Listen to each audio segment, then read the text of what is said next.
ब्रह्मपुत्र नदी असम की एक विशाल और पवित्र नदी अपने किनारों पर बसे शहरों जैसे गुवाहाटी, तेजपुर और डिब्रूगढ़ के लिए जीवन रेखा है।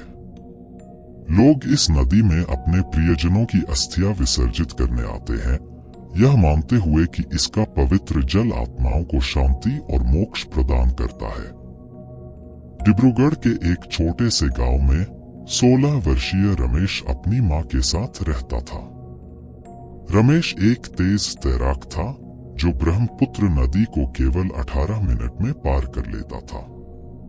यह प्रतिभा गांव वालों के लिए गर्व का विषय थी, लेकिन उसकी मां के लिए चिंता का कारण। मां ने कई बार उसे नदी में तैरने से मना किया, क्योंकि वह डरती थी कि तेज धाराएं उसे निगल सकती हैं।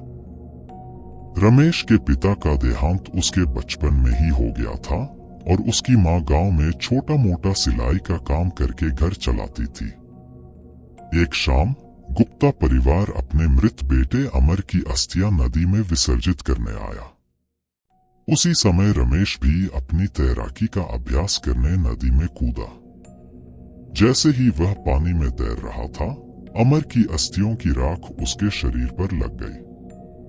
रमेश ने बाहर निकलकर अपने शरीर पर राख देखी, जो उसे किसी अजीब पाउडर जैसी लगी। उसने तुरंत नदी में डुबकी लगाकर राख धो दी और बिना कुछ सोचे घर लौट गया। उसी रात करीब 2 बजे रमेश अचानक चीखने लगा, मुझे न्याय चाहिए। कोई नहीं बचेगा अगर मुझे मेरा हक नहीं मिला। उसकी आवाज सुनकर उसकी मां दौड़कर उसके पास पहुंची, लेकिन रमेश ने अपनी मां को धक्का दे दिया और गुस्से में चिल्लाया, बुढ़िया, मुझे मेरे घर ले चल। मेरा घर गुवाहाटी में है। रमेश का यह व्यवहार देखकर उसकी मां घबरा गई। उन्होंने तुरंत पड़ोसियों को बुलाया। पड़ोसियों ने रमेश की हालत देखकर कहा, लगता है इसे किसी बुरी शक्ति ने जकड़ लिया है। हमें इसे सुबह मां कामाख्या मंदिर ले जाना चाहिए। वहां हर बाधा का निवारण होता है। कामाख्या मंदिर असम की पहाड़ियों पर स्थित एक प्राचीन शक्तिपीठ, चमत्कारों और रहस्यों का केंद्र है। यहाँ तांत्रिक, साधु और भक्तों का मेला लगता है। अगले दिन रमेश की मां और पड़ोसी उसे मंदिर ले गए।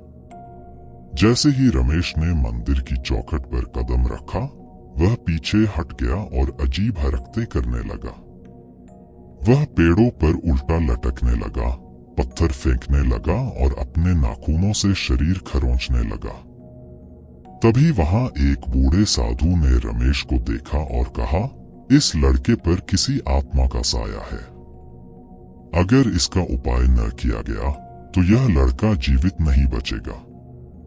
रमेश की मां ने रोते हुए साधु से विनती की, महाराज, मेरे बेटे को बचा लीजिए। यह मेरा इकलौता सहारा है। साधु ने रमेश के सिर पर हाथ रखा और मंत्र पढ़ते हुए उसे शांत किया। फिर रमेश ने एक अजीब आवाज में कहा, मैं अमर हूं। जब मेरी अस्थियां नदी में विसर्जित की जा रही थीं, तब यह लड़का तैर रहा था। उसकी ताकत देखकर मैंने उसके शरीर में प्रवेश किया, क्योंकि वही मुझे न्याय दिला सकता है। साधु ने अपनी तांत्रिक शक्तियों से अमर की आत्मा को रमेश के शरीर से अलग किया और पवित्र जल छिड़ककर आत्मा को शांत किया।